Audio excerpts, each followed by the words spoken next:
Hi, okay, good morning, everyone. Welcome to this digital finance and workshop today. Yeah, I would like to also extend my greetings to Pak Manis, ACCMSA, which is the CEO of LSAF Global and the speaker for today's workshop as well.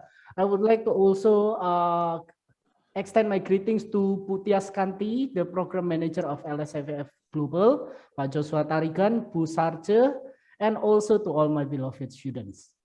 Okay, so to start off this workshop, I will lead first the prayer.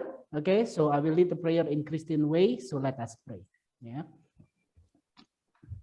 Dear God, thank you for all of your blessing for us today, so we can gather together this morning in this workshop of digital finance and accounting.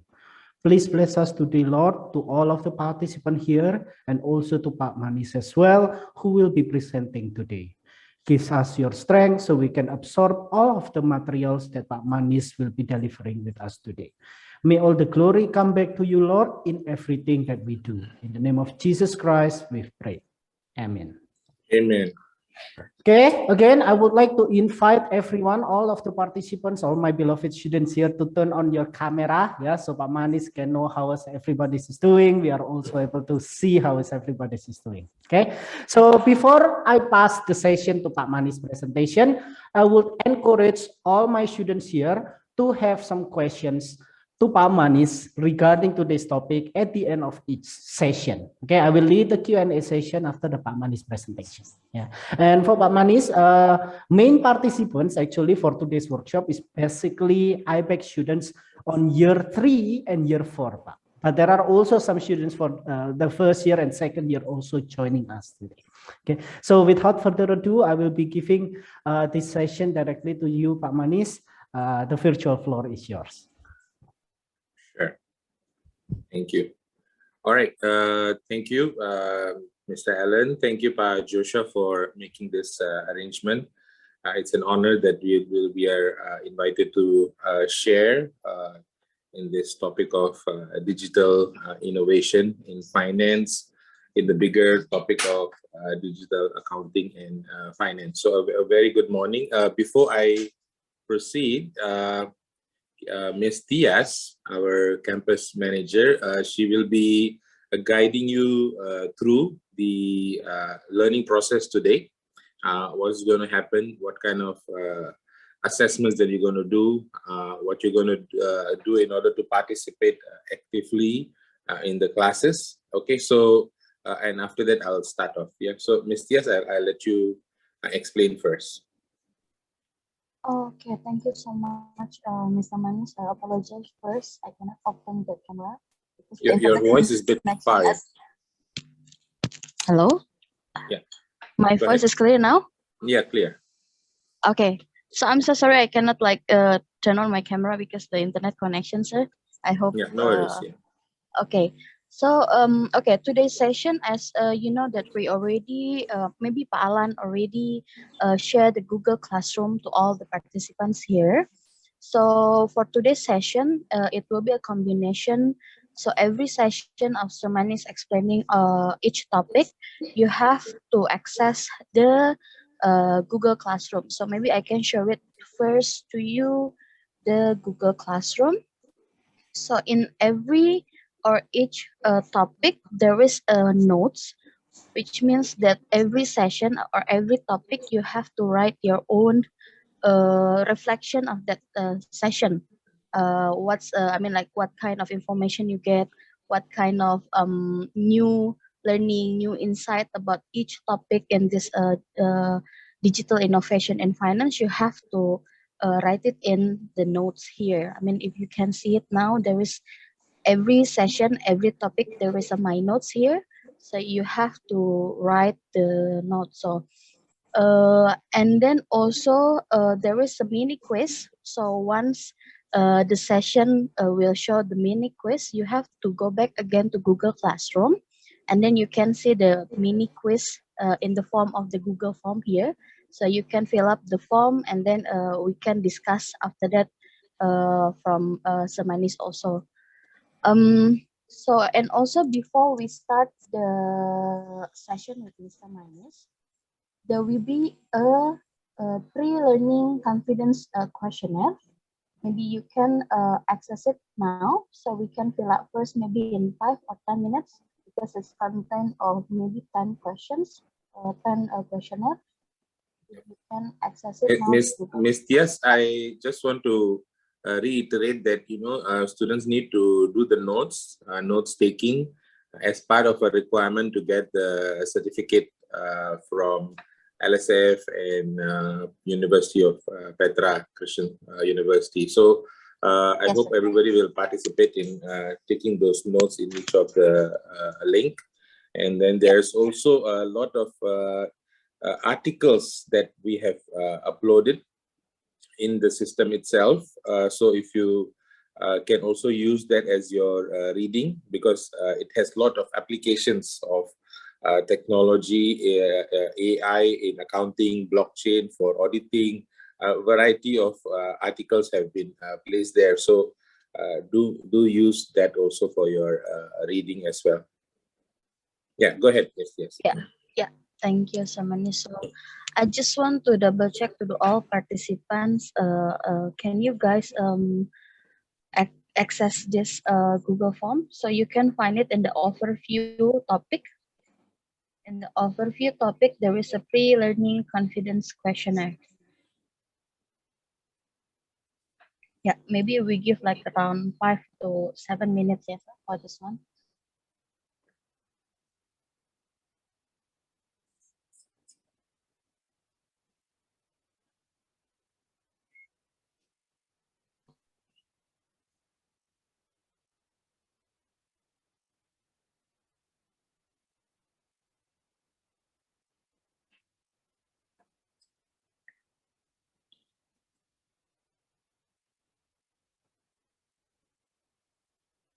Maybe if the participants already done this questionnaire, can raise their hand so we know that you guys already can access. Yeah, they can raise their hand if they're finished submitting. Yes.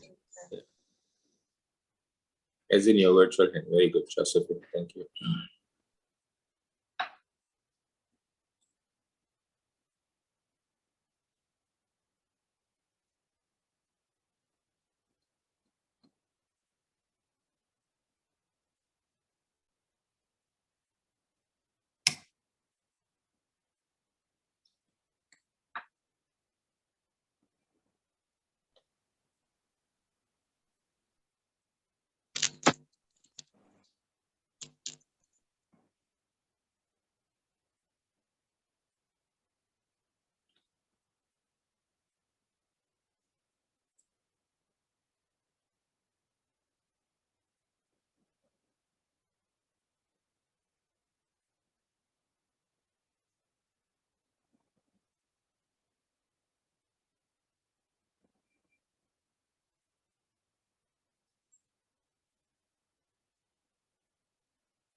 Okay.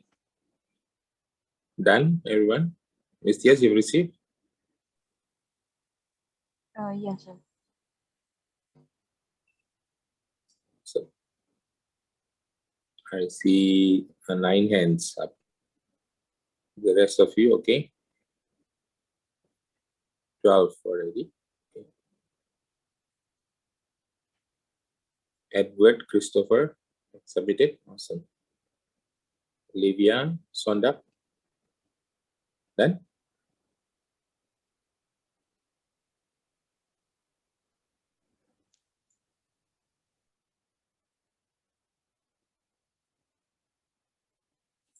Awesome. Yeah, I think we have 22. Yeah. Okay. Yes, we already have this one. Okay. I think 23. Yep.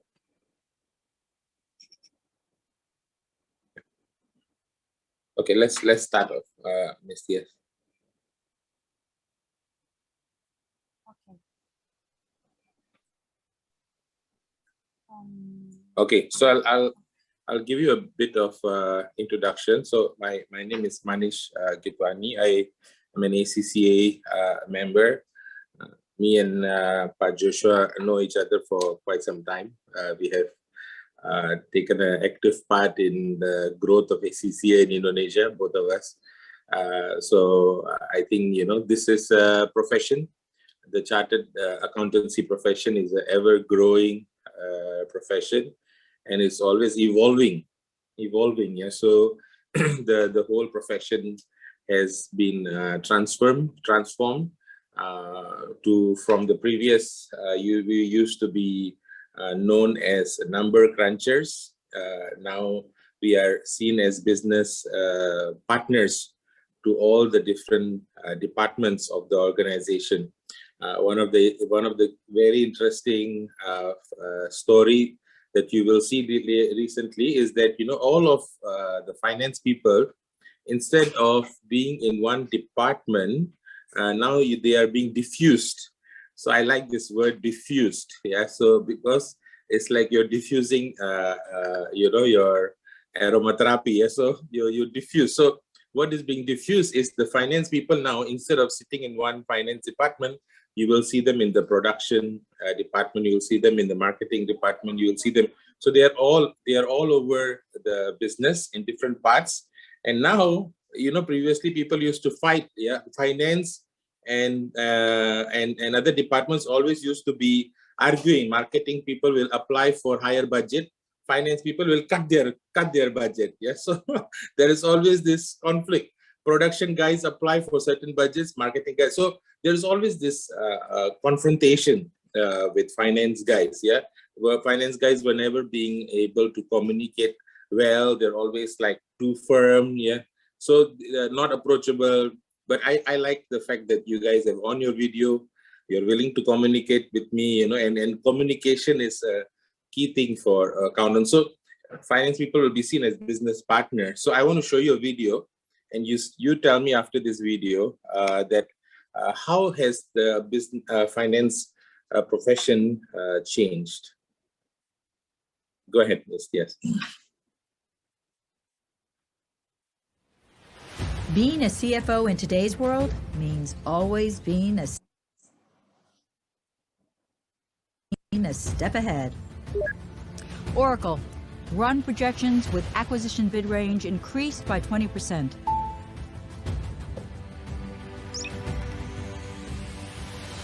Hey Mom, can we go to the mountains this weekend? Maddie and Tara are going and they really want to meet up. I've got an acquisition today and it might get complicated, so let's see how it goes.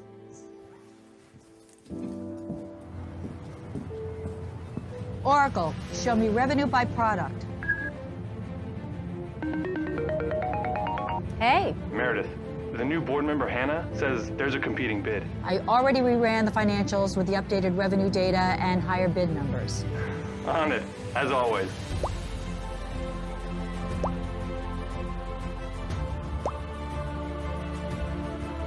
Oracle, increase supply chain lead times by 1 week for the EMEA facilities. What does this new merger mean for our debt-to-equity ratio over the next 8 quarters?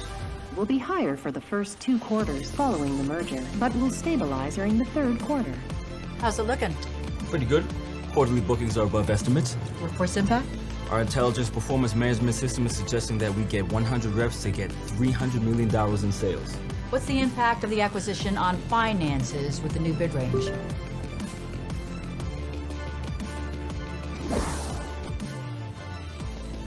What about additional supply chain costs? Our increased production capacity will allow us to reach customers more quickly, more than making up for a 17% increase in costs. And what about security and compliance standards, slowing down integration? With our integrated cloud platform, integrations are streamlined and global compliance is always up to date. The competing bid may increase the purchase price. Will the synergy still be sufficient to justify the price? We've modeled several competing scenarios and are in a position of strength to increase our bid by 20% and still have the deal be accretive. I mean, this could be really big for us. Well, I think it's time for a vote. All those in favor?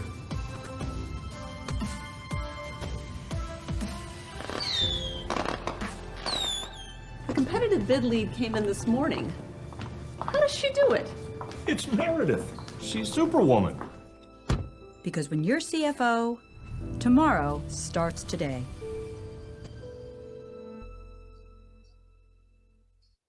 Awesome. Yeah. So can I ask you, when you saw this video, who is the one making and driving the decisions? Was it the board members or was it the CFO? It looked like all the board members were making a vote that, okay, let's take a vote. But do you realize that the CFO was sort of influencing the decisions? So I think the young guys here are so used to becoming influencers, yeah, with thousands and 100,000s of followers, and that's your biggest intangible asset, right? Followers, yeah. But now you see you have a chance with your profession to be a business influencer. Yeah, that's the kind of work, yeah. So what else observations that you made when she started off? Can you put in your chat box, give me at least one observation that you made while watching that video?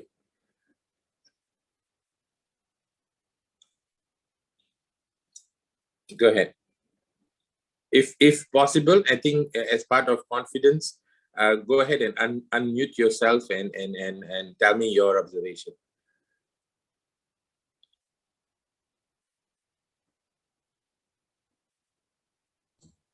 Come on, class, you need to be active, yeah, as IBEX students, yeah. Yes. Okay. Thank you.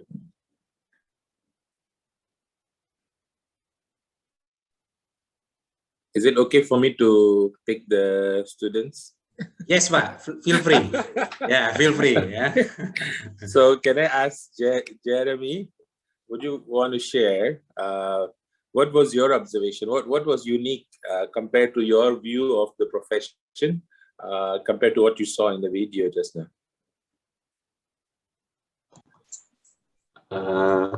I think that the person in the video is like very professional, like she's the superwoman. Okay. Feels like she can do anything. And I actually quite confused. Is the real world situation actually like that? Okay, interesting. But what was the woman doing that was uniquely different? Was she talking? Was she going behind the laptop and finding out the reports, or what was she doing? What was your observation on her way she operated? Oh, she is using the technology to help her to do her work. Mm-hmm. So she's giving instructions to the system instead of making the report. She is asking the system. Yes. What is the first question she asked? What is the revenue by? You saw that first sentence. What was the revenue by product? Yes. Yeah. So she was asking question and the system was responding. So do you notice there's one skill that we need to all learn is to ask those questions? What question to ask, because the system has everything, right? But now it's all about we asking the question. So we have a whole set of data in front of us. But what question am I going to ask from the system? What else was asked? Let me pick somebody else. Thank you, Jeremy. What about Kathleen Putri? What else do you see her way of operating was? And because the board made some questions to her. So from the video, actually, I learned that usually in my mind that as a CFO, you need to be able to count everything and know the numbers. But through that video, I learned that actually the first, like you mentioned, we have to know what to ask the system, because right now we are dealing with the technology, and then we have to know how to analyze the data that we get. Okay. Do you notice that the board challenged her when she said, that what if with this extended extra cost of acquiring this company, what will happen to our finances? And what was her response when she, because the board was challenging her, and you will have people challenging you, you know, because you are the leader. So what was her response when she was questioned that? Do you remember? Not quite, because the audio is a little bit blurred. Oh, okay. I'll tell you what she said. She said, I have run the finances with variety of scenarios. You know, we have done so-called the sensitivity analysis. You see, so with your system present, you are able to create variety of scenarios, right? The best scenarios, the worst scenarios. You can move around the numbers. Previously, it was all about producing the past reports. But now, if you notice, the work has more become from the past looking to become more predictive. Yeah, we are not fortune tellers. Yeah, accountants are not fortune tellers, but we are asked to be predictive about things. Yeah, so it's like how you predict your weather. You are supposed to also predict how will it be like. So you use your existing algorithm on your past data, yeah, and then apply it to a new data.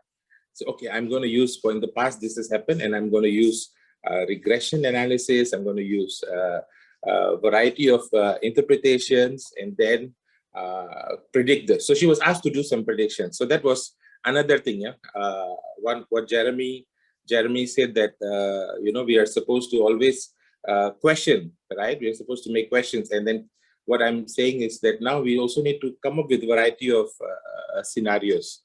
Yeah, and one more in terms of the lifestyle of an accountant, Livia, how is the profession changed? Are we those people that never come home, always at work, or how is the lifestyle impacted because of technology? Is it more human or less human now? It is more human now. More human now.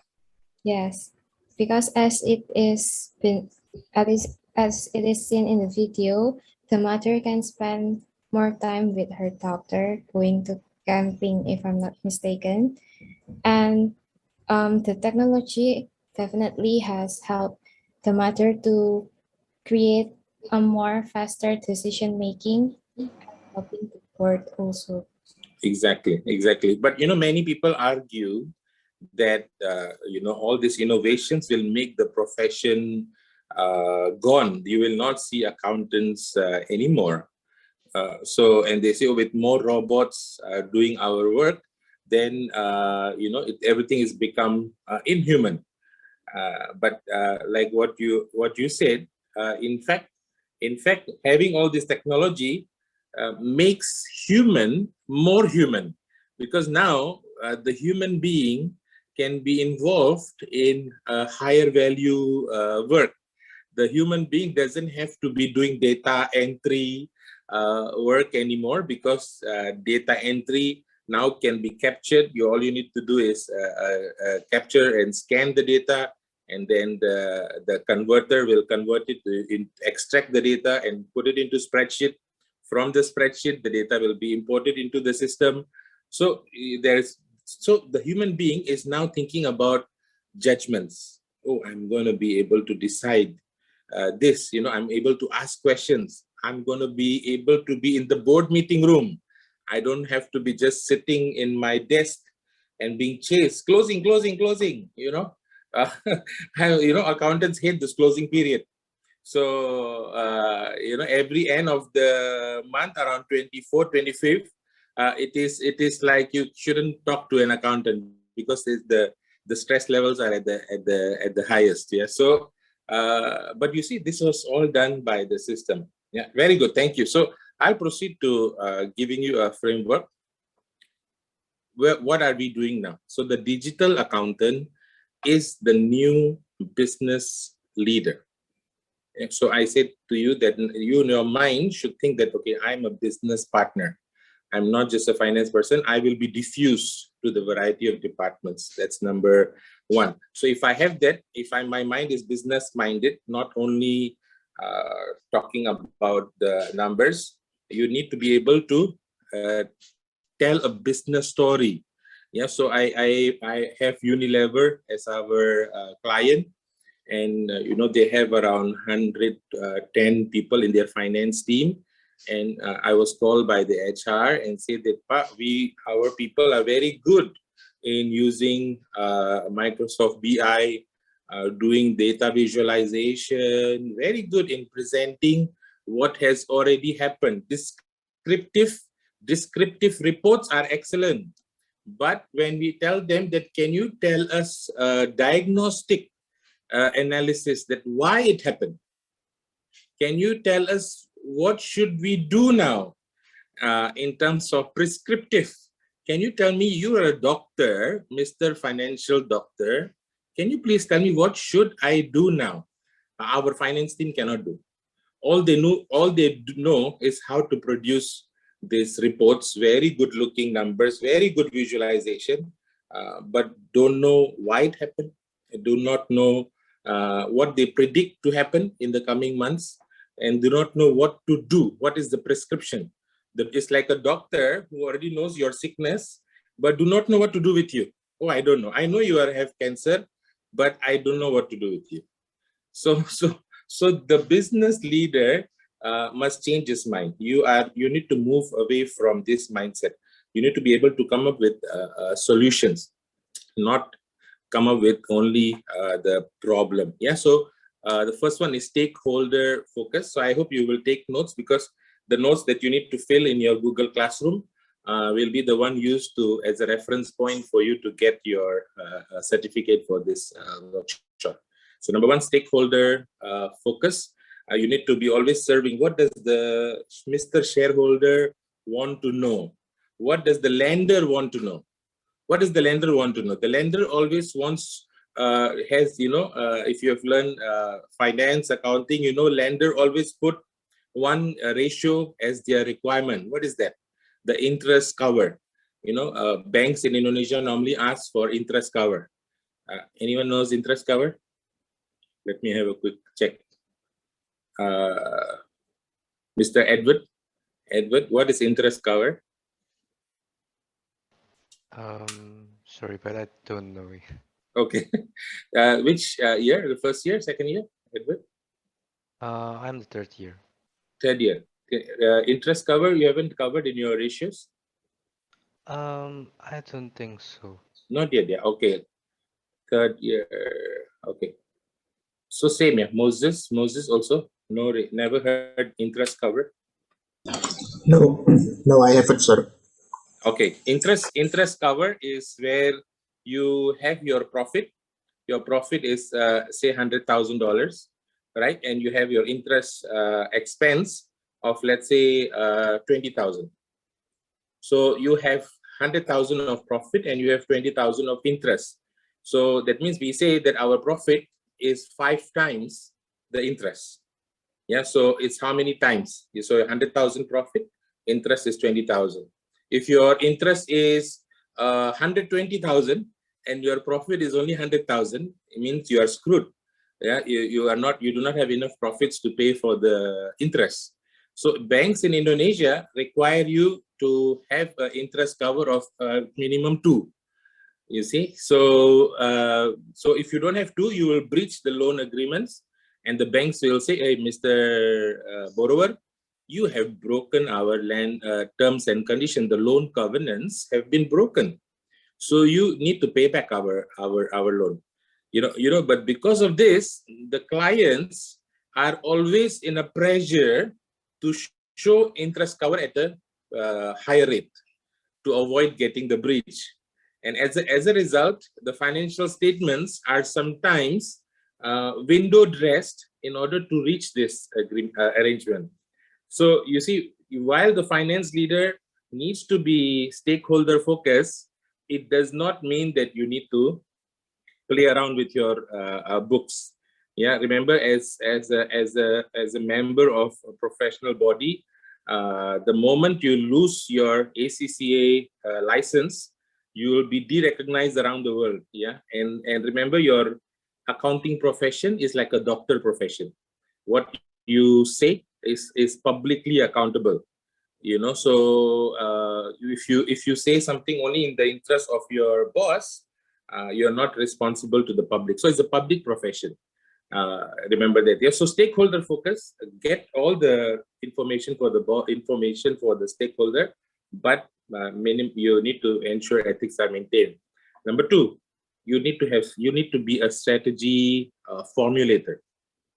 You are a guy who will be a guy or a girl who will be asked about what I said. What should I do? What is my strategy? Should I, look at Tony Fernandez? Yeah, in this kind of situation, AirAsia is becoming is going to go back into becoming going into profits again, because they believe in the super app that they have developed for food applications. So AirAsia is delivering food in Malaysia. My classmate, ACCA classmate, is a CFO in AirAsia Malaysia. And she was saying to me that Tony Fernandez is also an ACCA member. So he said that my boss is crazy because he will lock us up in the room of 10 people, lock us up in the room and say, this is the problem. I will see you after half an hour. I need to hear solutions from you in half an hour. So we are all crunching, finding out issues, how to refund the air tickets, how do you solve our loans that the AirAsia had. So within that half an hour, I need to be able to come up with solutions. So this is how meetings in AirAsia comes, becoming a strategy form. So if you are not trained with case studies, if you are not trained to see enough cases, if you're not reading enough cases, if you're not grabbing Harvard case studies, if you're not reading enough problems, what companies are facing and what they do, and all you're reading is Instagram newsfeed, you will not get, your mind is not becoming solution oriented. All you do is what's going on, the latest trend, the latest movies. Strategy formulator is a reader. You need to read enough cases to come up with a solution. Sometimes there is a term called creative destruction. So a creative guy, sometimes you need to destroy your existing business model in order to be creative. So that's called creative destructions. It's called in Indonesia we said bakar kapal. So if you want to innovate, you want to build a new kapal, a new ship, you need to burn your existing ship, so that you are so eager to come up with a solution. So this is how dynamic strategy formulator is. Growth optimization, you need to see that have you reached your maximum potential? How is your asset turnover? I'm very sure you know asset turnover. Do you want me to test you again? What is asset turnover, guys? You can test them, Pak. You can test them. Especially, Pak, you can call the one who off the camera. Thank you, Pak Joshua. Everybody suddenly the camera is on. Let's try. Miss Sharon, Priscilla, what is asset turnover? I think it's the efficiency on how a company generate their revenue by their asset. Okay, very good. How do you calculate that? By dividing the sales with the average asset. Awesome. Sales over your assets or capital employed. The various variants. But the idea is to whether are we utilizing the assets to the maximum, or are we just over investing in certain things? Because some companies invest in technology for the trend's sake, only because of the trend say so. So I will invest in the technology. NHS in UK invested $10.2 billion in creating a system where they wanted to have all the medical patients records nationwide, recorded. So, and they spent a lot of this, the $10.2 billion, but the project failed because they didn't understand what am I going to do with this system, exactly what is the value driver, what I need to achieve with this, what is the measurement for. So investing in technology without having a strategy, you will have underutilized assets. You know there are companies who I used to teach in Prudential office, and below the Prudential office there's a huge aquarium with very expensive fish. You know, so I said, what is the value of this fish? He said, this is 750 juta fish. I said, how does a fish become 750? So my accountant brain is shouting in my head, you know, said, how is a fish is 700? And I said to them, why is this fish there? Oh, because our leaders are into this Lohan kind of mystery, you know. So how is it? I said, how is it recorded in your books? An expense or an asset? You know, so even if it is an asset, how are you using this? You know, and some of the companies have fancy. In Unilever, each chair that they sit on is around 11 million. I said, why is the chair so expensive? He said, because they follow the chiropractic flow of your back. And, you know, we believe in people. And so we need to give those chairs to the staff. So my accounting brain was counting the number of chairs in the company. So I said, in the boardroom, there is 12 chairs. Can you imagine if somebody comes and steals this kind of chairs, 11 million times by 12? That's money gone. And how are they recovering this? Yeah, so you need to talk about how assets are used to generate sales. So it looks to me that there's a lot of waste going on in Unilever. Wider view of performance, not only bottom line, but also impact to the society. People are becoming very, your generation, your generation Z, yeah, Gen Z. You guys are very cost driven. So you see that there is the society cost. What does the company do for the society? What are the CSRs the company does? So your impact to the company impact to the society has to be tangible. Are your products biodegradable, or are they being deterrent to the environment? Yeah. So wider view of performance is a must. You know, in Indonesia, coming from 2023, all of you are required to submit your sustainability reports, where you have to look at the whole performance, yeah, of the company. Yeah, and also I think you may have also learned about integrated reporting. So your performance is your value driven is across the whole organization. Yeah, so I hope you are thinking full organization. Forward insights, yeah, predictive value, and you will be the business leader, the Mr. CFO, most likely. 1 out of 4 CEOs in the US, in the New York Stock Exchange, are from finance background. Yeah, currently. Yeah, so you have a 25% chance to progress into CEOs. Why is it currently 25%? Because you are still acting like number crunchers. The moment you become strategy guys, start appearing on the front, keeping your videos on, keeping your scene to communicate it well, you will have a chance to become a CEO. Next.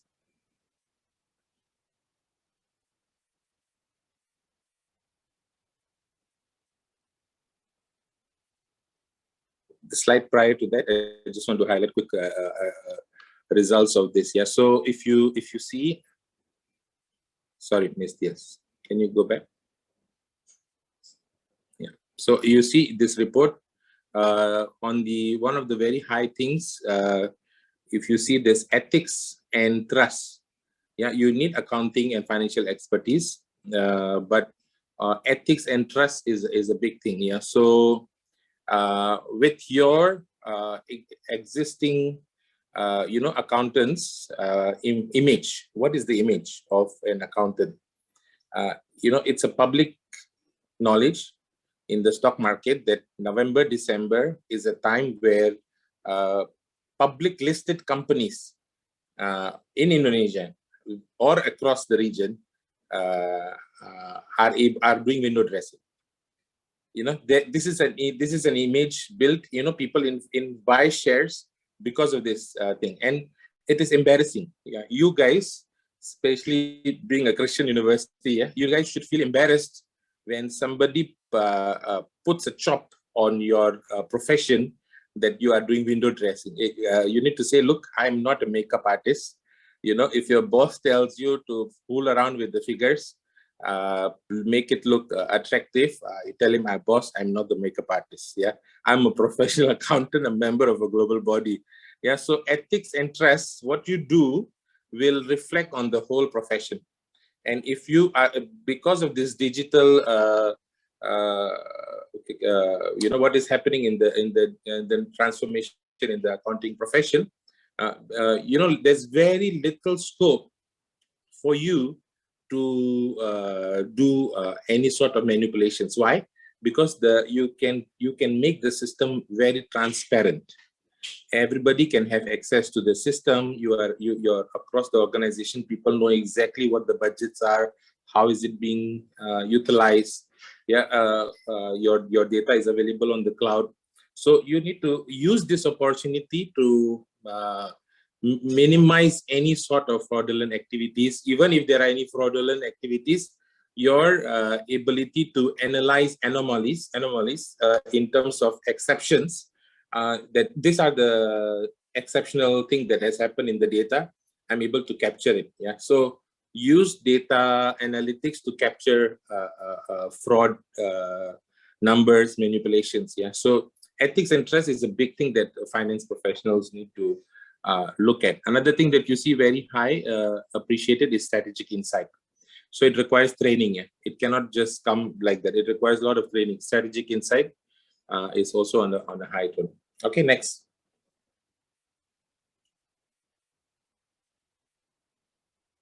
Okay, now these are, I hope all of you are taking notes, because we will be waiting for these notes from you. Okay, now, in order to keep the organization sustainable, ACCA has made a report, and this report says the future finance professional must focus on these 5 things. Number 1, the person has to be a data navigator. Yeah, so wherever, accountants have a competitive edge because of this, because we are used to numbers, we are used to data, we are used to quantitative data, but accountants are not so used to unstructured data, qualitative data.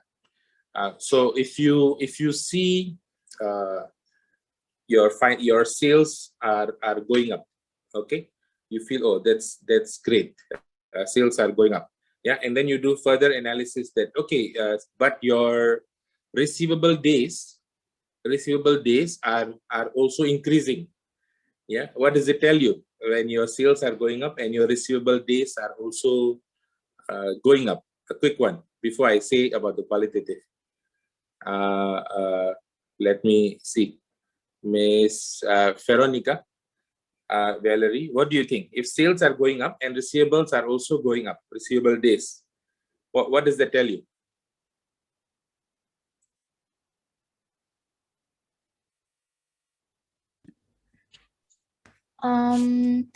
If the sales is going up, then the company is doing well. Yeah. But since the ones increasing is the receivables, then the liquidity of the company is having a problem. Receivable days means the number of days the customers take to pay us, right? Yes. Yeah. So that means they are giving more longer credit periods or shorter.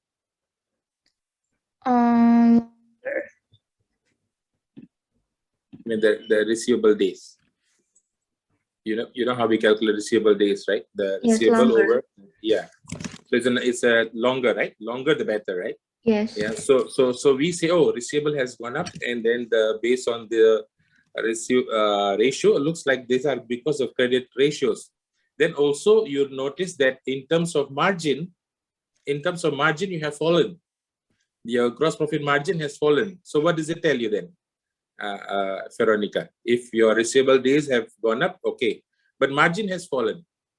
The receivable days gone up, we say because of credit period is higher, but margin has also fallen. Means what has happened to the? Have they given a lot of promotional discounts?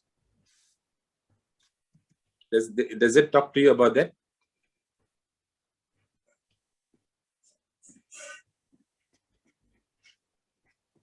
Veronica, if margin has fallen?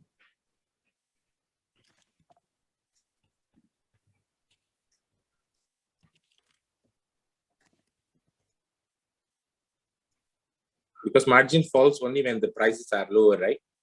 They have given some discounts. Yeah, so it's because of the discounts. Yeah. Sorry to put you in a corner, but I think you are thinking that's good. That's good. Yeah. So margin has fallen means they have given a lot of discounts. So you see trends within the financial statements, but a data navigator also needs to look at qualitative data. So you need to be able to see that how is the market performing? How are the competitors performing? If the competitors are having a sales growth of only 10%, how is that this company has 25% growth, right? You know that this company has also in the social media, a lot of people are complaining about this product. So if they are complaining about this product, you are able to capture the data on the complaints, and you say that if the complaints are so high, is it possible that the sales are overstated because maybe these goods are going to be returned by the customers? You see, potential sales returns. You know, if you look at Unilever's audit report, because Unilever's audit report has this part on the key audit matters. Yeah, if you have learned audit, you guys have covered audit. Yes. Yeah, cover. So inside the audit, there is a report called key audit matters in ISA 701. So that part where they highlight all the risks the company goes through, and Unilever's report specifically says that there is a risk that revenue is overstated. Why? Because the company provides a 30-day return policy. So if they say 30-day return policy and December sales are very high, January, February sales, there may be returns. And under the new standard, under the new IFRS 15, we are supposed to record sales at the amount that we expect to receive, not the amount that is written in the contract, but what we expect to receive. So we are supposed to deduct sales returns. So I told the Unilever guys, you better deduct your potential sales returns. But he said, no, Pa, that will be a huge impact in our sales. And you know, we are a listed company. You can imagine the impact on our shares. So data navigator, guys, must be quantitative, like what you already do in your classes, but also have to be qualitative. And also requires training. How do you capture qualitative data from the social media, complaints, what is the company, news releases? You know, there is a software to capture all of these data into one platform, the Microsoft BI, where you can take, it's an Excel extension. So if you capture data from your Facebook, from your Instagram, and then with your inventory data, with your sales data, with your margin data, you put all of this together and create correlations with all this data. It's possible to do so, yeah, using BI. So data navigator is one function. Yeah, take note of that. Yeah. Number two, you need to be a business transformer. So remember, you are expected to be able to create new revenue streams. Company is not doing well in pandemic. It's your fault because you are not able to rechange business model. You say, no, it's the CEO's fault. Because you are the CFO, you're supposed to come with strategy. Oh, no, I'm only good with compliance. Sorry, those days are gone. Compliance days are, you need to do compliance, but you need to be there in the business meeting, presenting to the new investors, justifying the valuation of the company, doing loan restructuring in this kind of situation. It's interesting if you are able to transform the company. I was doing one project with oil and gas company here, and you can imagine that such big just turnaround projects to turn around a company which is sick, is running into debts of $200 million. I was having a joint project with Deloitte in Singapore, and and they said, okay, we need to do business turnaround, make projections, blah blah. We have to create strategies for them, implement for them, present to the lenders. And do you know, Deloitte charged this oil and gas company around $1.2 million. Of course, I only got a small portion of it, but you can imagine that business turnaround projects are amazing. The amount of companies which are sick, and the companies, this is what private equities do: convert sick companies and turn around and relaunch them into the market. If you know Sandiaga Uno, turn around Adaro, and it was at the sickest point, and converted into a listed company, and he became a billionaire. Okay, so if you guys learn business transforming, this is amazing stuff. Assurance advocate. The third point that you need to do is create credibility. The fact that Jeremy is present in an organization, that means I can trust the company. The fact that Kathleen Putri is present in a company means I can trust this company. So you should be the ambassadors of trust. So if you are seen as aturable, Indonesia bisa diatur, everything can be atur, then you spoil our image. Then me and Joshua will send you warning letters. Okay, as an ACCN member, you need to make sure you comply with ethics. So you cannot be a profession where everything can be atur. No, you are an assurance advocate, a public professional. You are a public professional. So don't be seen like a lawyer. Lawyers will always even follow, even if they will defend even murderers, right? They will defend the wrong ones. But accountants are different. You pay us to audit you, and we will tell you what's wrong with you, and we'll not only tell you, we'll also tell the public that this is wrong with you. So this is how a profession is. Okay, assurance advocate. The fourth one is sustainability trailblazer.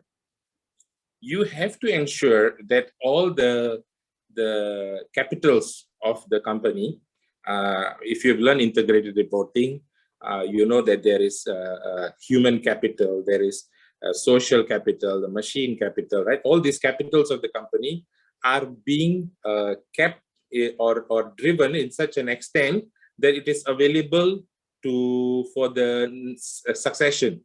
So I'm able to drive all the value or drive the company to such an extent that everything the next generation can handle it. So you are setting up organization not on a hit and run kind of mindset.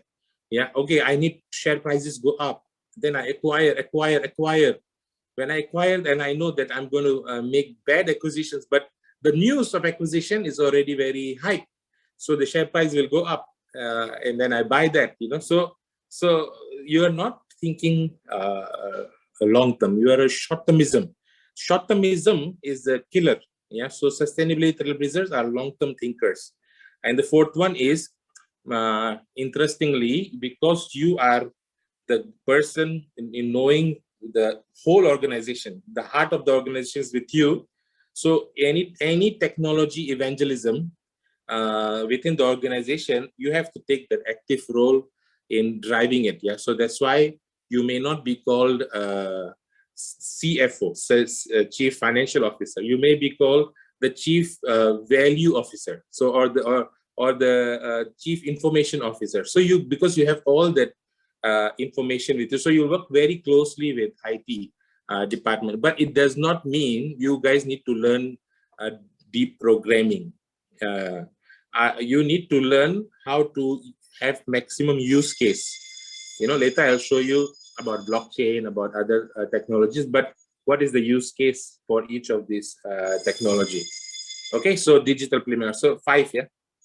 Transformer, assurance advocate, sustainability playmaker, digital playmaker, and data navigator. Yeah, I hope you will take notes of that. Next slide. Okay, can you choose from this trends and tell me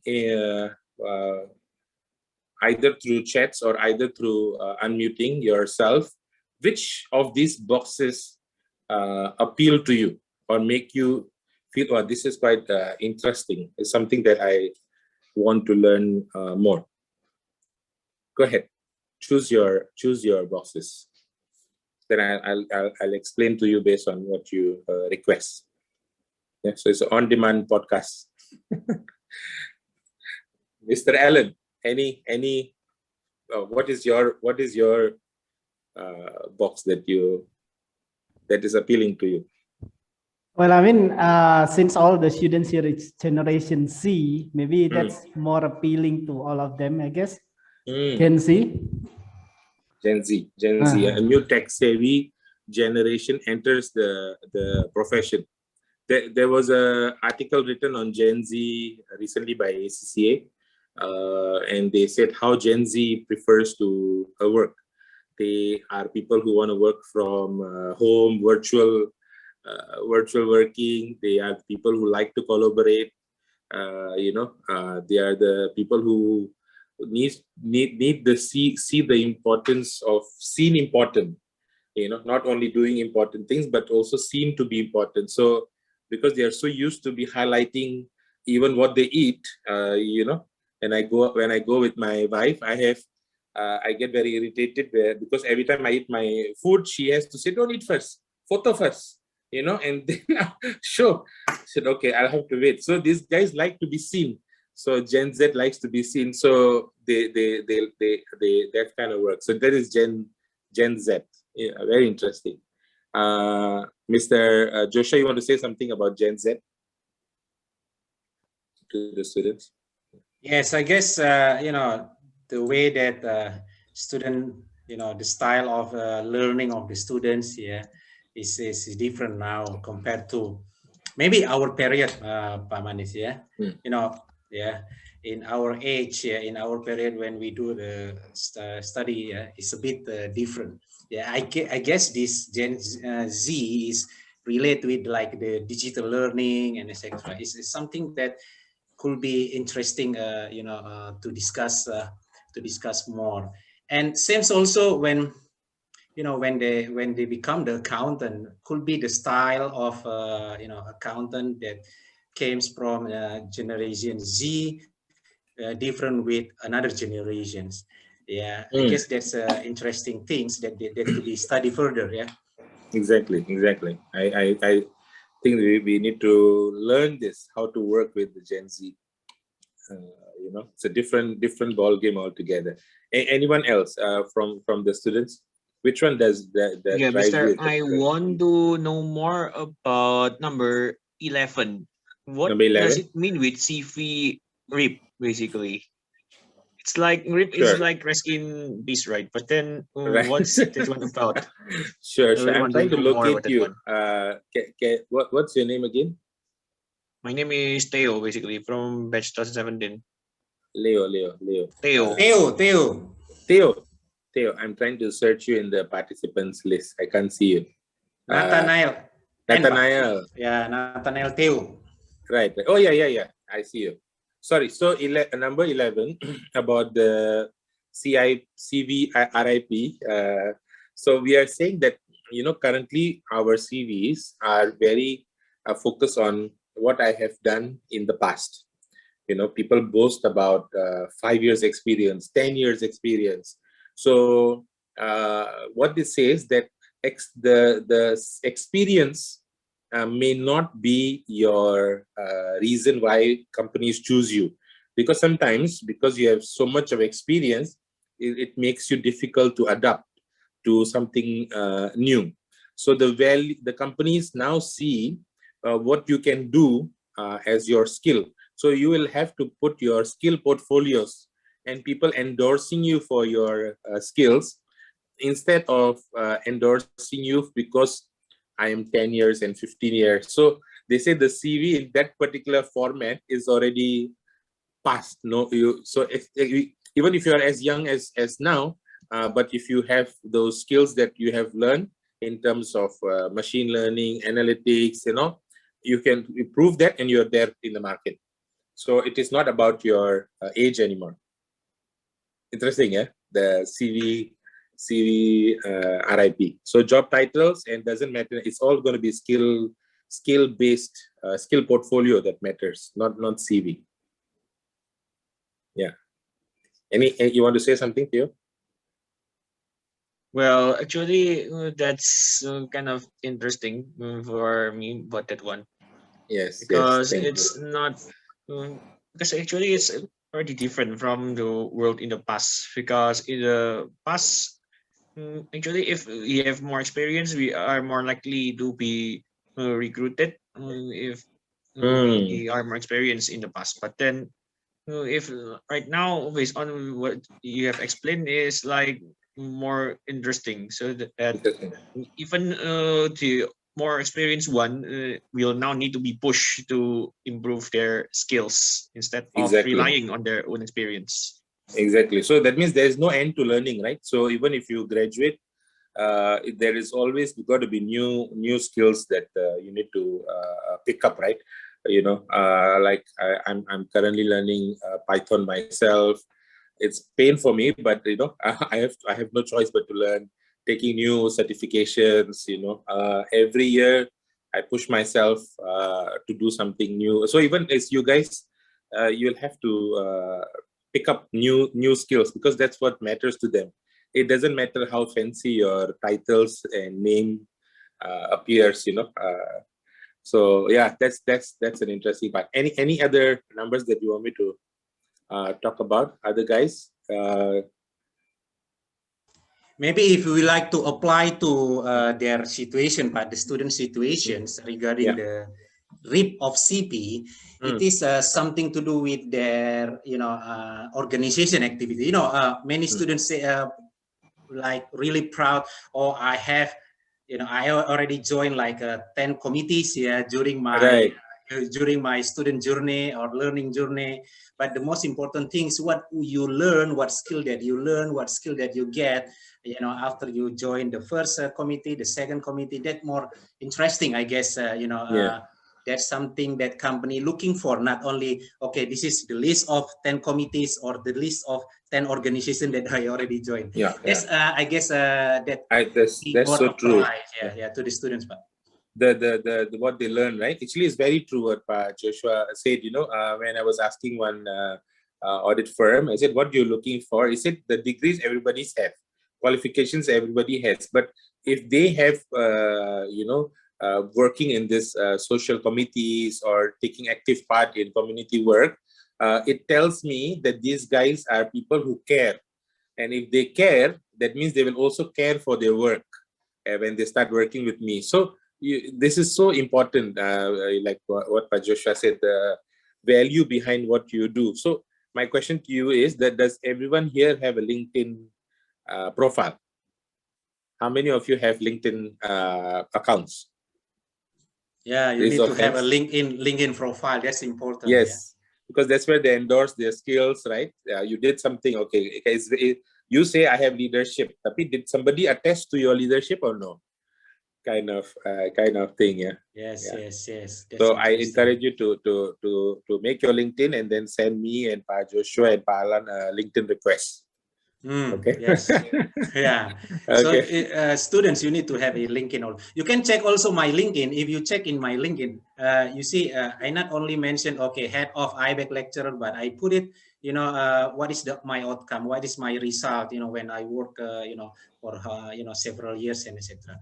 So Exactly. students, Yeah. maybe I need to make the introduction more complete regarding Pak Manis. I mean, feel free to ask anything to Pak Manis, because we can consider Pak Manis as one of successful ACCA person or qualification. Why? He's not only a lecturer or the teacher, but he is the owner of the London School Accountancy and Finance. Maybe Pak Manis, later on you can present like in 5 minutes, let's say, what is the product of LSAF, as I mentioned to you earlier. So what it means, he already successfully as an entrepreneur, not only as accountant, right? As entrepreneur also. So this is a good combination when the accountant can talk also, about the strategic and also accounting, not only about accounting. Yeah, not many ACCA person or accountant can explain, for this link between strategic and accounting. So feel free to ask, to ask anything to Pak Manis, but of course it will be excellent if you ask a relevant topic that we have today, which is digital accountant and zero finance. Yes. Okay. Pak Joshua, I just want to say, in terms of entrepreneurship, I have challenged myself to take entrepreneurial roles myself. So 4 years ago, I set up an audit and consulting firm in Indonesia, and then also in Singapore. So in Indonesia, we have London Global Consulting. In Singapore, we have LSF Global PT Limited. 3 years ago, I also started a garment factory. So there are 140 workers working with me, doing garment business. More on the stitching, making, trimming, and delivering. So of course now everything is on medical items. So and then also currently I also have financial advisory business together with my wife on insurance business. So that has started a year ago. Taking all these entrepreneurial roles will make you realize that your ability to move around with your data and ask questions.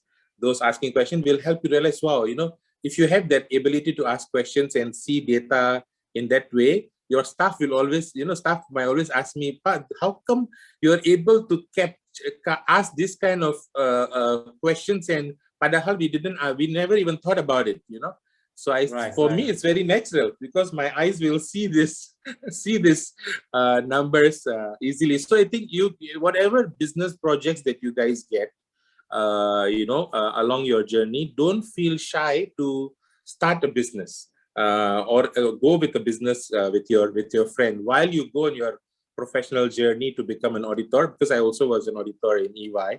But entrepreneurial teaches you a lot of things, like what Pak Joshua said, strategy. Right, Pak. Yeah.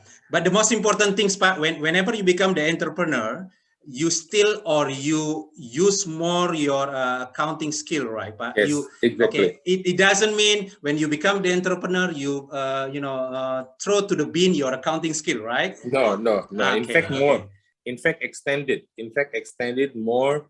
Putting up internal control processes, making sure that, especially managing the garment factory, dealing with workers who are semi-skilled, not high-skilled workers. So semi-skilled workers, the kind of processes you need to put in, wow, it is next level. So it's, Okay, one more thing before I move to the next slide is the point number 9. I don't know if you wondered about rent a CFO kind of this thing. This is a trend where people, instead of you working as a CFO in one company, recently consulting firms have begun to provide CFO service. So So the CFOs are actually belonging to the consulting firms, and then they provide the CFOs to more than one company. So one person could be a CFO in 4 or 5 companies,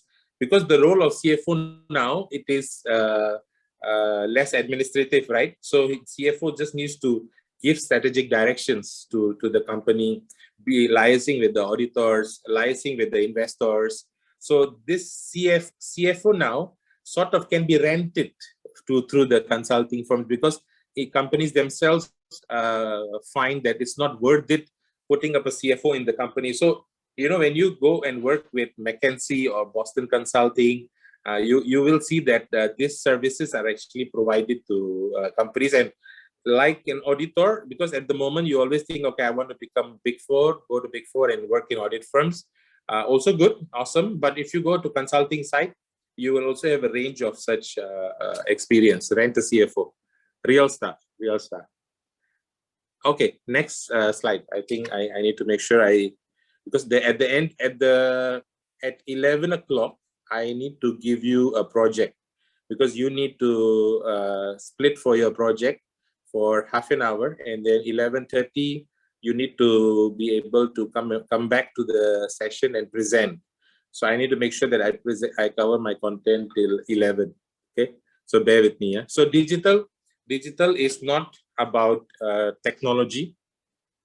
Digital is about the people and the culture. Yeah, so technology is only a tool. So don't see technology as an end game. Technology is only a tool to reach your business goal. So if you think that this technology doesn't add any value to me, doesn't fit into my strategic objectives, then I do not have to have this. Okay, so and when you're implementing any digital campaign, make sure that you first focus on the people and the mindset and the culture. Take note of that. Yeah, people, mindset, and the culture before implementing digitalization. Because the moment you start go into digitizing your finance functions without looking after the people, for example, at the moment we are doing some bank reconciliation work for a company. So this company has a revenue of 24 trillion rupiah. Okay, and they have 23 bank accounts. Each account has around 30,000 transactions. So a team from LSAF students, ACCA students, came together to help this company to do bank reconciliation. So why they were doing that? Because their company has decided to digitize the bank reconciliation process using a system. But not everybody in the company was willing to do this, because they said that if you guys handle this, move all the data now into the system.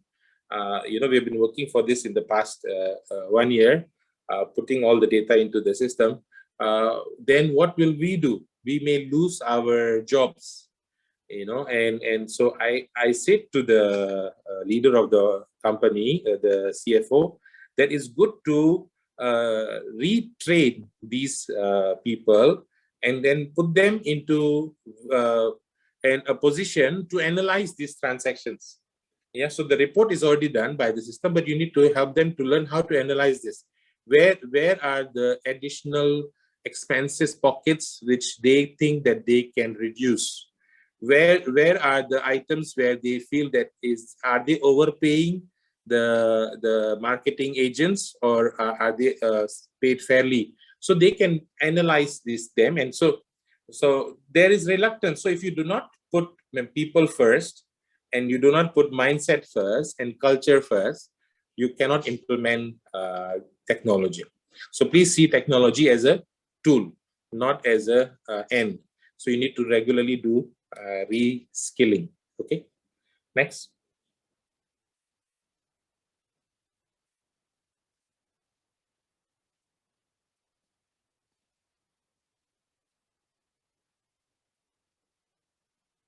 Okay.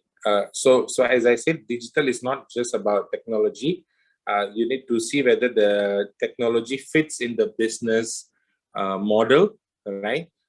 Does it add direct value to the business model or not? For example, Netflix, right? Netflix is all about your artificial intelligence, whereby they predict the kind of videos that you like to watch, right? And then they will give you those recommendations based on what you like to watch, right? So it fits in with the business model, the internet the video streaming services, right? But if it doesn't fit, then you don't need it. Yeah. So technology must fit with the business model. It also must fit with how it is experienced by the customers. It must add value to the customer experience. If it makes things difficult, for example, you have chatbots, chatbots, BOTS, chatbots. So where you are writing messages in the WhatsApp and you get a reply, from a business account that you have reached this is the business account of blah blah blah company, and then they say that so whatever questions you say, immediately there's a reply. So the one who's talking to you is the robot, right? Chat robot, right? So, but you don't like the feeling that talking to a robot. You want to talk to real people. So if they don't give you this option to be able to talk to real people, then the customer experience is not so nice. Nowadays, almost all companies have implemented chatbots to consolidate customer service operations. Yeah, and so you can even apply for your insurance via WhatsApp and then make claims through WhatsApp. You can register in universities using your WhatsApp. You don't have to send lot of forms through the emails, through manual document. Everything is done through chatbots, through Telegram, through WhatsApp. So it must have a good customer experience. Also, it has to comply with the standards and regulation. Yeah. For example, in Indonesia, blockchain. Blockchain. Maybe blockchain more in the thought of using cryptocurrencies, right? That okay, what I know about blockchain, that this is all about cryptos. Your Bitcoin, your Ethereum, and other coins. Yeah, your Facebook having Libra, and so. But in Indonesia, in terms of it is already classified as by the regulation as a digital asset. The Bapepti recognizes it, but in terms of using it for, I know people can cash it out using Indodex, but in terms of using it for your banking transactions, banks in Indonesia still do not recognize blockchain technology. So because OJK doesn't allow it, in terms of you making payments via your coins. But this is the future, but the regulation doesn't allow it yet. So in Indonesia, it's still at the stage where regulators are trying to make changes. Whereas in Singapore, Ministry of Finance in Singapore is encouraging people to do ICO, initial coin offering. So he said, hey guys, instead of you doing IPO, raising finance in the stock market, why don't you do ICO? Let your asset be, your company shares be bought by people not only from Singapore, can buy from Hong Kong, can buy from China, but just by paying for your coin. So the coin will result in an equity interest in their company. So some regulations allow it, some regulations don't. And also you need to ensure there is a value add to the public interest. The downside of such technology is, of course, things like money laundering. People may use such technologies, cryptos, for financing terrorists. You see, so it could be, so technology is like a gun, you know. If you use the gun for safety, it's good. If you use it for murder, it's terrible. So you must serve the public interest. Yeah, so technology is like a gun. Next. So the model for digital professionals is that you need to be purpose-led. Yeah, remember, technology must be purpose-led. It is not be technology-led, but purpose-led. Yeah, and then you assess your strategic fit. Yeah, as a professional, you need to assess that, and then you deliver outcomes. Yeah, so you need to position technology correctly. Don't position it as your end goal, but as your part of your tool. Yeah, and then be purpose-led. Next.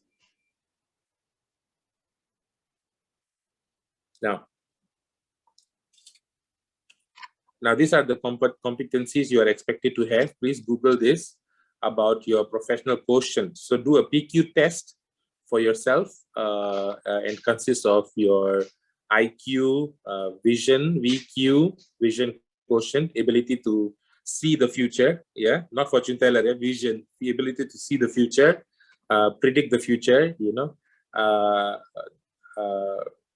The Lipo Group boss, you know, he said the biggest invention by humankind from mankind is money.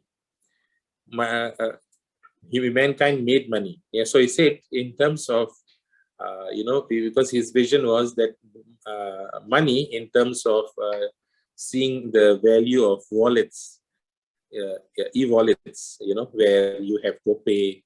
Prior to that, yeah, this was 5 years prior to GoPay was launched, and all other pay wallets were launched. Yeah, he already said the biggest invention of mankind is money. So the vision was already there. That's why you notice that this Lipo Group is involved in investing in almost all payment gateways. Yeah, so vision needs to be clear, and you're able to predict the future trends. So you need to be driven by the future. Emotional quotient is where you are able to connect, yeah, ability to connect with your user. So because finance guys are mostly connecting with the laptop, so you need to connect with human beings. So your EQ, if you don't know how to connect well with variety of users, variety of investors, variety of stakeholders, you will lose it. You may not add value. Yeah, so you'll see you're not getting promoted because your ability to connect is not awesome. So I see many accountants not willing to open their Facebook accounts, Instagram accounts, and TikTok accounts and all, because they say, no sir, I'd like to do serious stuff, you know. But I said, guys, you know, when you are in this social media, it is trading your EQ, your ability to connect with people. You know, people. In fact, I encourage the students to have such accounts. It is not a waste of time. You know, having such kind of profiles is really. I always tell my reporting students that this is really an IS-38 intangible asset. So I always say, how many followers do you have in your Instagram? Let me ask some of you. Yeah, Kelvin, how many followers do you have in your Instagram? I didn't use Instagram. So you don't have Instagram? I didn't use. Okay. So I only have about. Why you don't followers. use Instagram, Mr. Kelvin? Oh, what? Why you do not use Instagram? Because I don't like to use Instagram. I don't like to use most social media. Only for see, this seeing is things. But see, exactly, this is the issue with all the finance guys. You know, they don't like it. They don't like it, and because they don't like it, they don't want to be seen. So whereas when you start working, if they don't know you, you don't know how to connect, you don't know how to communicate. Sometimes your boss will ask you, can you put a video, screen recording of what you are saying in the screen recording, so I can tell my investor this. So I said, oh, how to make a video? Yeah, how to edit the video? How do I do the audio editing? If you're not used to that, you will not be seen as value adding. So go ahead. In fact, I encourage, go ahead and open your social media. Be active on the social media. Maximize your followers, because you're supposed to be a business influencer. So I would encourage you to do that. DQ, digital quotient, ability to adapt. I'm not asking you to learn any new language. All I'm saying is every time you see a change, you adapt. Think, okay, this is good, Excel is good, Excel is good. I can do a lot of things in Excel, I can do analytics, I can do pivot tables. BI came, then BI is very good. Business intelligence, excellent. Then SQL, okay, a lot of these things are there, but I need to be seen that, okay, I can adapt. As long as I can adopt, I can see the use case. I don't have to learn all the languages. The IT guys will look after that. But I know the use case, that how can I use it? How can I use it? In fact, IT guys don't know how to use it, but you will know. So finance guys have an upper hand on this, And number two, I told you about creative, and I said to you, creative destruction. Destroy your past business models and create a new business model. AirAsia destroyed their flying business model to delivering food. This company called Gramedia. Gramedia books are all available on the e-books. And e-books are, Gramedia is still surviving because of their platform that they have launched. You see, so being creative and able to solve things, and of course your technical competence. Don't say accounting is not important and reporting is not important, technology is important. I'm not saying that. You still need to know the basics, because the downside of things is this, when I'm teaching these guys from the companies, they always, I ask them, how did you get this number? Where did this figure come from? And their response is that I'm not too sure, because this is from the system. They always say that this is from the system. I was auditing a bank, and I said, how did you get this interest calculation? Because when I counted, based on my calculation, the interest should be this figure. And this says, I don't know, it's from the system. I said, what system? It's from, he explained the name of the SAP system. And then I said, can I check the system? He said, no, it's already tested, already got ISO certification. But I said, the figures are not telling up. Okay, you need to tell me why they're not working. So when I check the system, turns out that part of the interest was being formulated in the system to transfer some of this interest to an account which is under the control of the Pimpinan Cabang. So I realized, oh, this is all, the fraud has been embedded in the system, to that extent. So technology is a good way to hide fraud, because the psychology, guys, look at the psychology is whenever I say something to you, compared to the computer screen saying something to you, you will believe the computer. The tendency to believe computer screen, what the system is showing, is higher.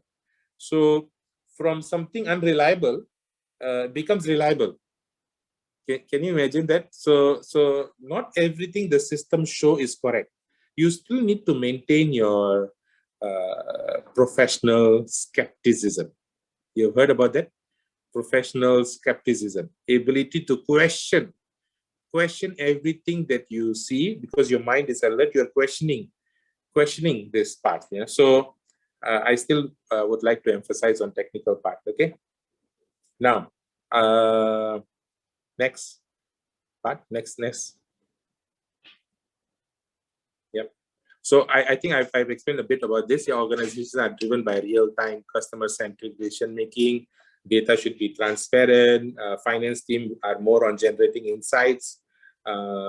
Traditional roles are going to disappear. Finance functions are going to be virtual, and traditional CFO role will not exist. I want to bring you to the next part of this section, to data, because your project is going to be relating to data. Yes. Yep. Thanks.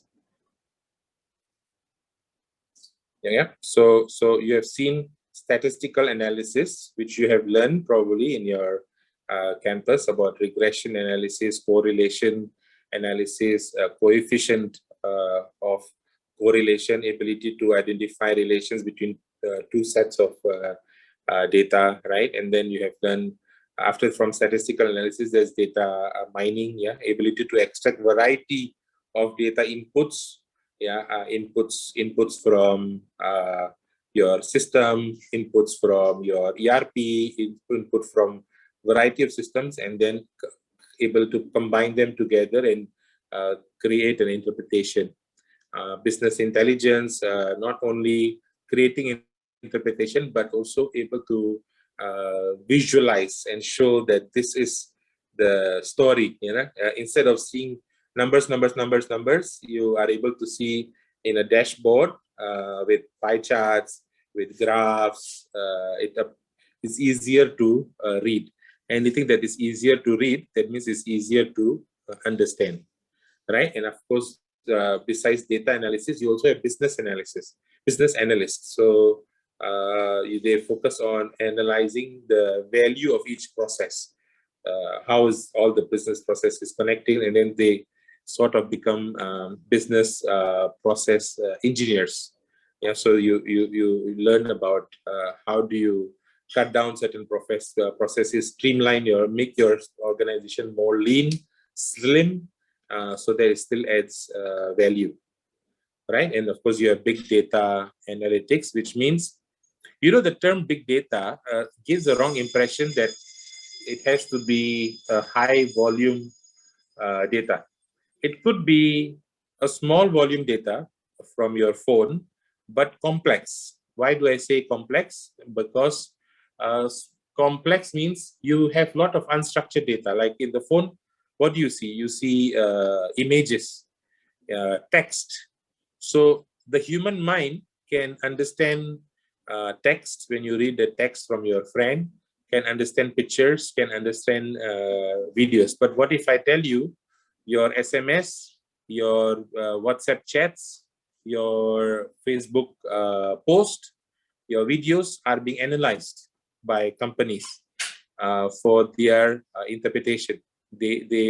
Your data is being analyzed so that every time you make certain chats, you will see certain ads coming to your, so not all data in the system is secure. So that's part of big data analytics. The complexity makes it big, not only the volume. Next.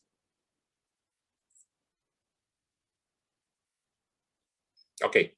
So when you do analytics, yeah, you need to remember before you start analyzing data, you must ask the Mr. CFO, Mr. CEO, can you tell me what is the purpose? Why, what do you want to learn? What kind of problems do you want to solve? The problems could be that among my product mix, I want to know whether my product mix, the kind of product 1, 2, 3, 4, these products, out of these 4 products, which product I should focus on. That is my problem. I want to know whether if I launch this product number 5, will it add value to the other products, or will it become a sabotage and even destroy the other products, cannibalizing the other product. Yeah. So so you need to say what is the purpose, what kind of problems that they are trying to solve. Our overheads are very high, so we need to analyze exactly out of the 1,000 employees, which employees are deriving the highest contribution to the sales. So that one, and then you have a business strategy, right? So you have a purpose, you have a business strategy, you have a, once you have a business strategy in your mind, okay, my objective is to go and make all my whole functions as virtual as possible. Yeah, and then like in the learning world, education has become totally virtual. So our physical campus has little or no value add to the company and to the organization anymore. Yeah, so big campus, 1 hectare, 2 hectares land, of campus and small campus, we will not be able to see the difference, but the real difference will be in the kind of graduates they produce, the kind of skills they produce. Yeah. So it's business strategy. After you have the strategy, then the data strategy, because getting data from variety of sources is quite a challenge. Only then you start analytics. Yeah. So I only want you to highlight one thing, that analytics comes after all of this. It doesn't start with analytics. Okay, there has to be a strategy. And then please remember, after you do your analysis, I need to be able to make the decision. So that decision involves human judgment. So I just want to put it in context. Next. Now, what are the opportunities? Yeah. So this is the benefit of having data analysis. I give you an example. For example, let's say in the insurance world, a lot of clients will go to the hospital and put up their claim to the hospitals, right? Let's say a treatment costs 2 million rupiah, right? And then plus the doctor visits, plus the medicine and everything costs additional 2 more million, so total 4 million. So when it is being submitted by the hospital to the insurance company, then the insurance company will see whether the claims made by the hospitals, are they reasonable or not. So how do I check? You can imagine the volume of claims coming every day. You can't imagine one person we will check, right? So I think this claim is too much, this one is overpriced, because everybody knows that when hospital make claims to the insurance company, they always mark it up. The value of the services was only 2 million, but when it is being charged to the company, to the insurance company, it is being marked up to a very high. So the insurance company received bill supposed to be 4 million, but they receive it as 10 million. So how do they track that? They use data analysis to identify what was the previous claim price for this particular medicine, for this particular treatment. And then there is this thing called training the data. So like how you train anything. So, how you train your pet, your dog. Sit means this, right? So you tell them a spot to sit, right? And when you want to eat, this is the time to eat. So likewise, you can train your data. So how do you train your data? So you tell your data that this is the price for this particular treatment.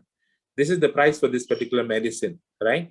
You have already searched from various sources. So the next, if you already can develop all these trends and things that you have learned, and you call it as an algorithm. So algorithm simply means you have already provided the expected values for each of these treatments, and then you put all these algorithm and use it on the new claims, and say, oh, out of the variance between the algorithm and the actual treatments is around 30%.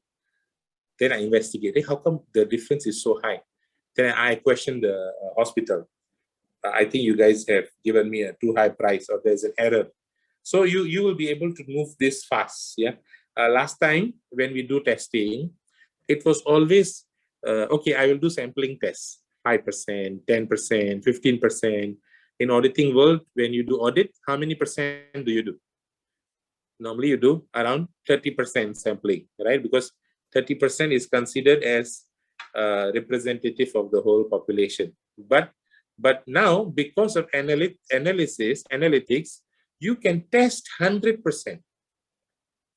Isn't that amazing? Because of analytics, you can test 100%. So faster and better decision making is possible through analytics, because I can test the whole system. Where exactly is the error? Where exactly which inventory today has a problem in which branch?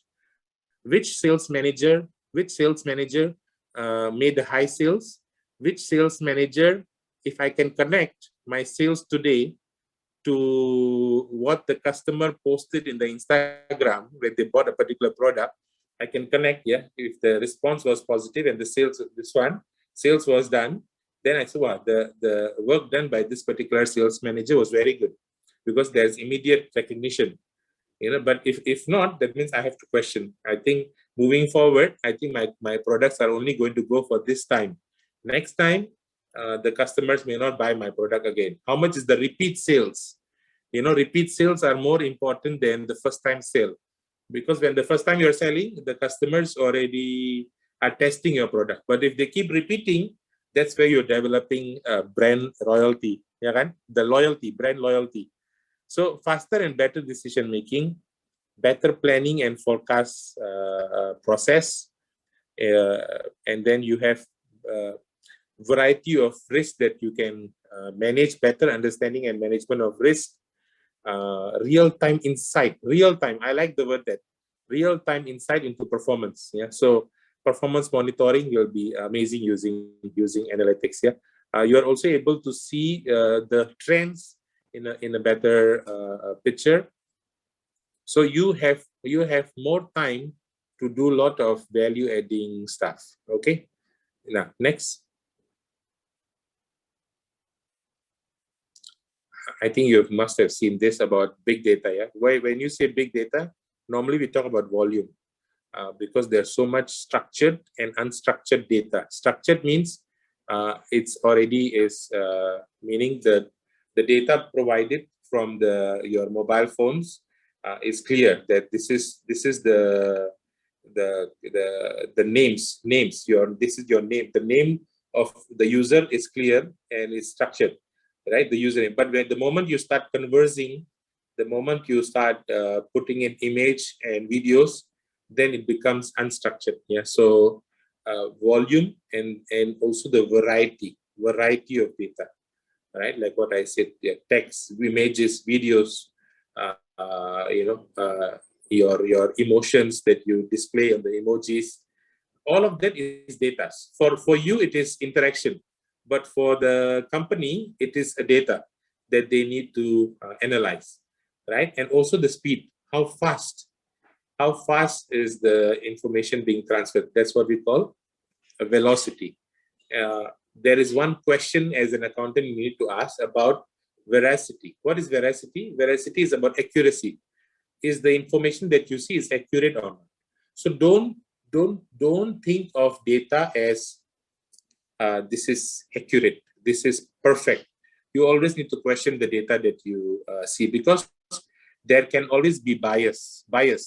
I give you an example. If you are Amazon and Amazon asks the HR to develop criteria for successful people in Amazon, and they said they made a criteria that the one who is successful becoming captain of a hockey team, if they are successful as captains of a sports team, then they are also successful as their leaders in Amazon. Now, this system, like this, HR metrics like this, was made by a man. Some man created this based on his own experience. So there was biasness, because that means women who were not successful in sports were not being recruited into Amazon. So data that you see is not really completely objective. It is rather subjective to what the user has put. So always need to question the accuracy. Next.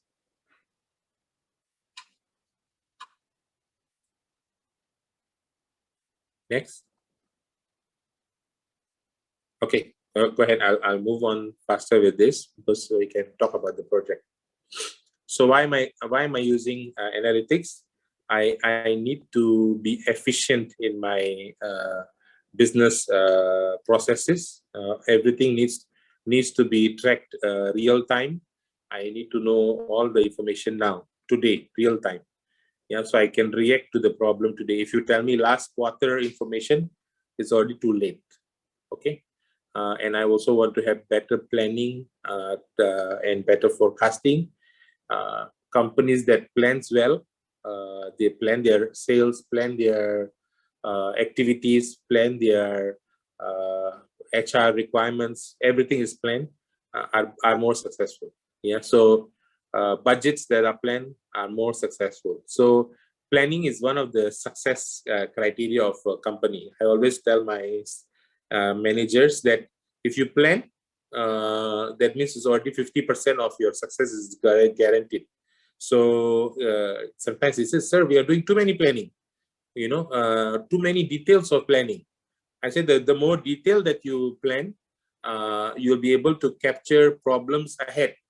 Oh, in 2 months from now, we have problem because we already plan this thing is activity, but we do not have enough resources. So you can already plan ahead that 3 months from now, I will have a cash trap. Yeah. So did you know that currently in Pakistan, Pakistan ended up with a $45 trillion debt.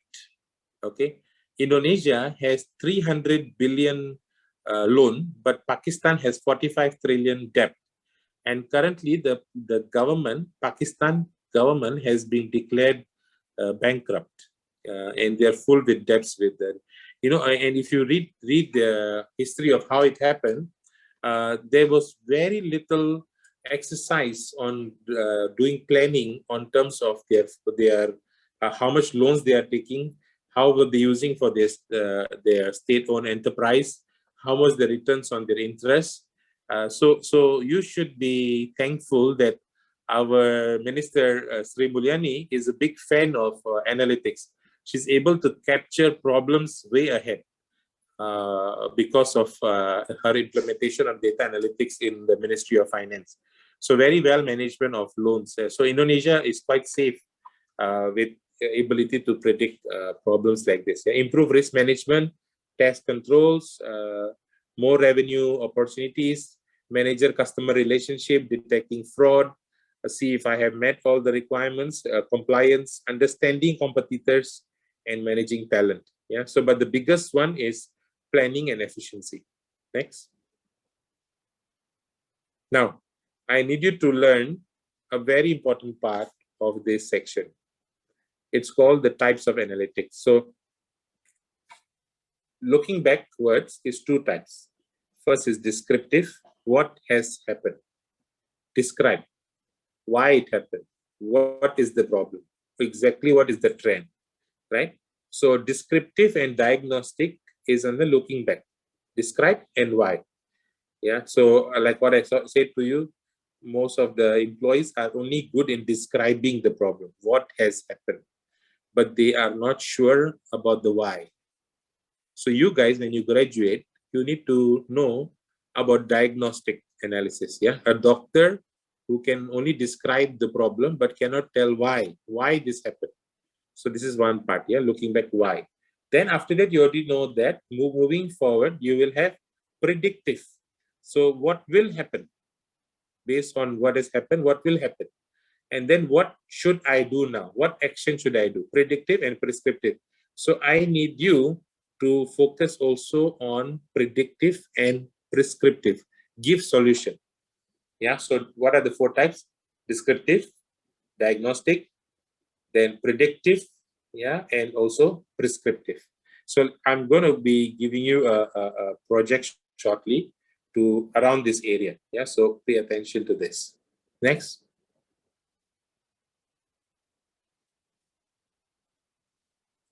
Yep. Next. Oh, hold on. Can you go back? Do you notice that what majority people are doing this? 80% are busy doing descriptive analysis. Very few, lesser numbers are doing diagnostic, only 55%. Predictive is only at the 42%. Prescriptive is only 30. So if you want to stand out as a digital accountant, you must exercise the first two, prescriptive and predictive. That's the training you need to have. How do I predict? How do I prescribe? How do I predict? How do I prescribe? That's when you will become a very quick leader. Yeah. Next. So what is the problems with the analytics? They don't know the technologies. Some of the students are asking me that, sir, do I really have to learn Python and R, statistical programming? So I said, look, if you really want to, exercise and put yourself in risk management technologies here. For example, do you know about PSAK 71, IFRS 9? You've heard about that in your classes? Vanessa? What is PSAK 71? Or we say IFRS 9? Batch 2018 supposed to be done, Pak. Next. Okay. Okay. Oh, they haven't covered that, yeah? Depend the batch. Batch 2018 supposed to be done. Oh, 2018 is which one? Yeah, 2018 already done with the F7, IFRS. Okay.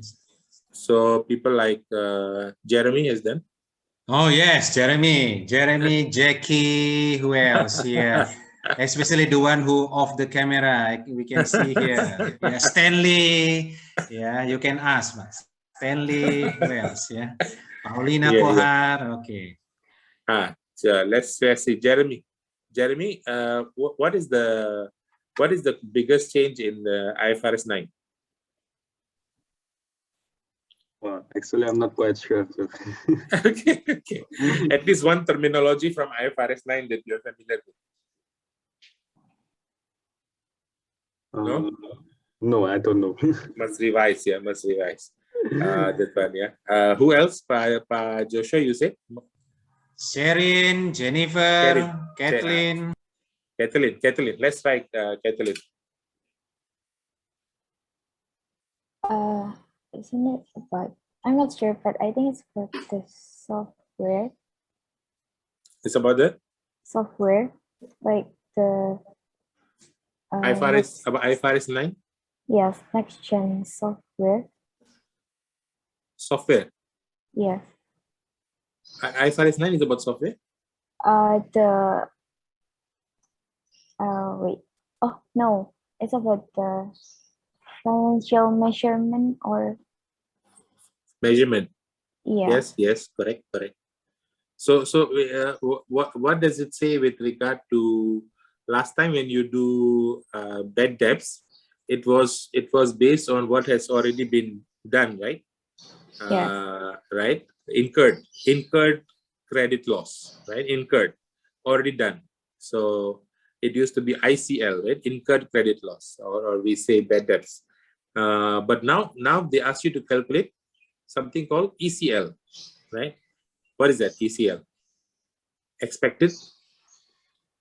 Expected credit loss. So you have to predict that what is going to be the potential credit impairment, correct? Credit impairment. So you have learned about stage 1 impairment, stage 2 impairment, and stage 3. Covered a bit of that. I just wanted to give an example using this.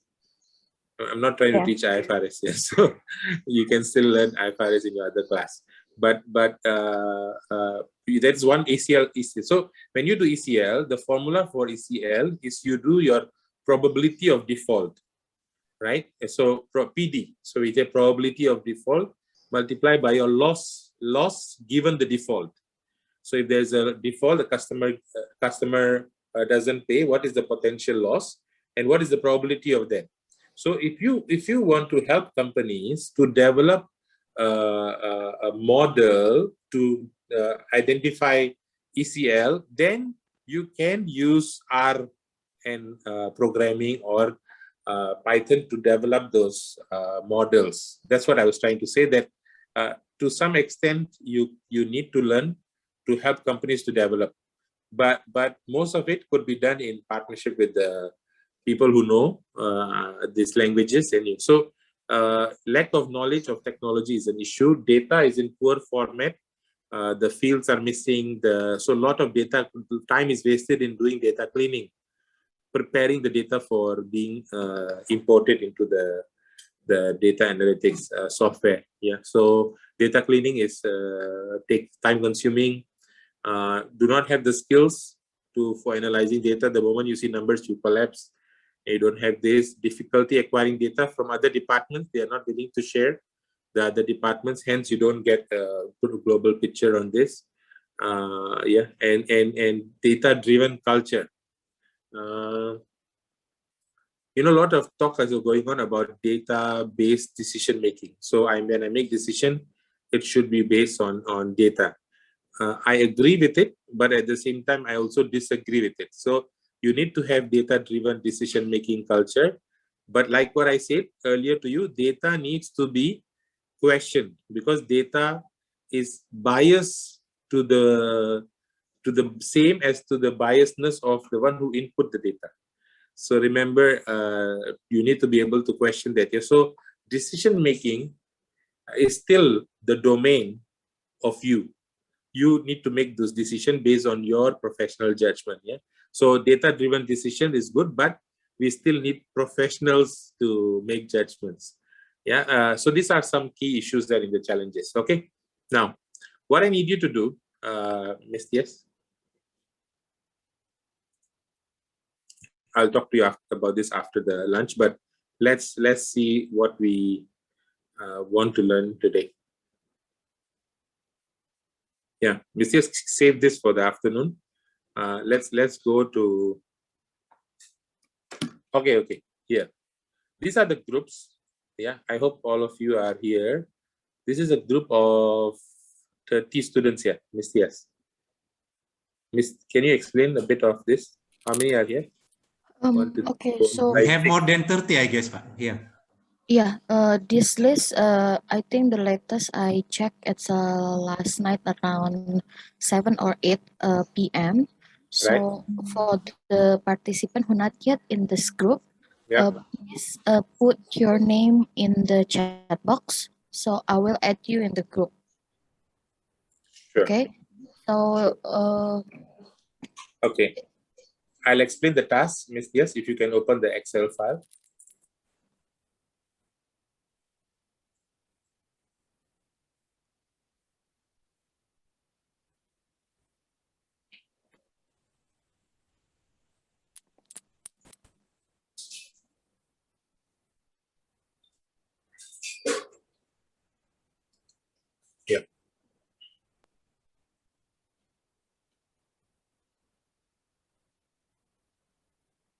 Can you enlarge that?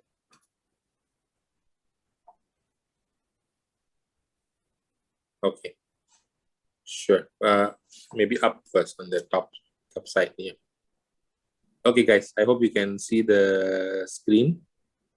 Okay, so this is a CRM data, customer relationship management data that we have extracted. Okay, and when you see tables like this, it doesn't have any meaning at this point in time. So you look at the first table there, it gives you the price, the selling price there, and you see cost, right? And you also see the margin, right? The margin is still in decimals. I think it should be in percentages here. Ms. Diaz, if you can convert that to percentages. So 0.5 is basically 50%. 0.375, 37.5%, and 40%. And then when they return the goods, the cost is $10. P1 is product 1. P2 is product 2. P3 is product 3. Okay. And then you have these columns there. Customer ID. Okay. How much this particular customer order product 1, 83 units, product 2, 14. Product 3, 6, and how many were returned? 24 were returned. Product 2, 5 were returned. Yes, something is blocking.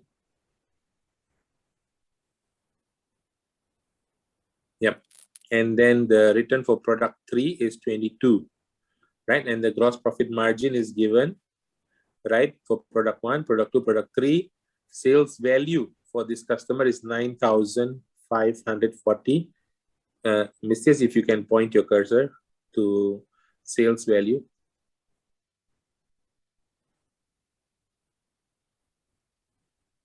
Yeah, perfect. This is better. Thank you. Thank you for that. So 9540, and then you have profit per customer, 4292. GP percent per customer is 37%. Okay. Now, if you go down to the down part, yeah. So all your data, I have given you. Okay. Actually, I was hoping they will do all the totals themselves. Miss Tias, if you can remove that, so let them calculate themselves those figures. The totals, the mean, the median. Yeah. Okay.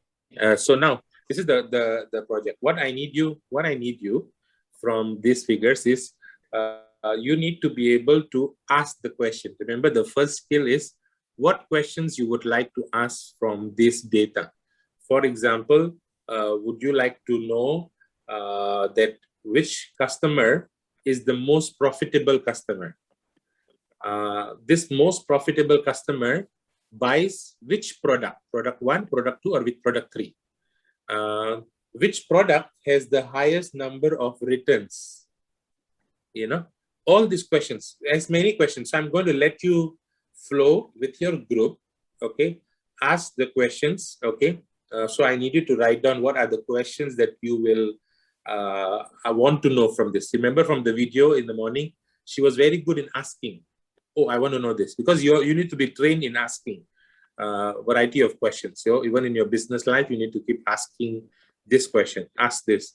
This is number one. Then after that, after you already asked this question, the second part is you need to tell me some insights from those questions that you have asked. You need to tell me, sir, Mr. Manish, Mr. Joshua, I have learned that this particular product is the most profitable product. This particular product has the highest return. And I want to show this to you in a form of a graph, in a form of a pie chart. Yeah, try to tell us. So me and Pa Joshua will become like your shareholders, right? Or your board of directors. And then you sort of present to us what has happened in our customer portfolio. Pa Joshua, will you be with me in this project? Are you there? Yes. Okay. Okay. So me and you will team up, and then we will hear and also Pa Alan. I don't know where is Pa Alan. Is he here? Yes, he is here. here. All right. Okay. So Pa Alan and me and Joshua, we will hear your story, because we want to give you this opportunity to tell a story from these numbers. Yeah. Now you will ask me, sir, I'm not good in Excel. You know, all of things that you do not know, very easy to find out from your Google, right? Or from the YouTube. For example, sir, I don't know how to find the maximum value. Very easy. Do max. Yeah. The simple prefix is max, open bracket, and then you cover the range of data, and then you're able to know what is the maximum value. Max, min, basic Excel. You do not need fancy, because I don't want to make this as an IT class, yeah, but more of analytic class, yeah. So now it's 11:04. Ms. Tias, will you be splitting them into different groups, or Pa Alan in your Zoom? Are you able to do breakout sessions? So let them break out into their groups, and then give them this half an hour, so we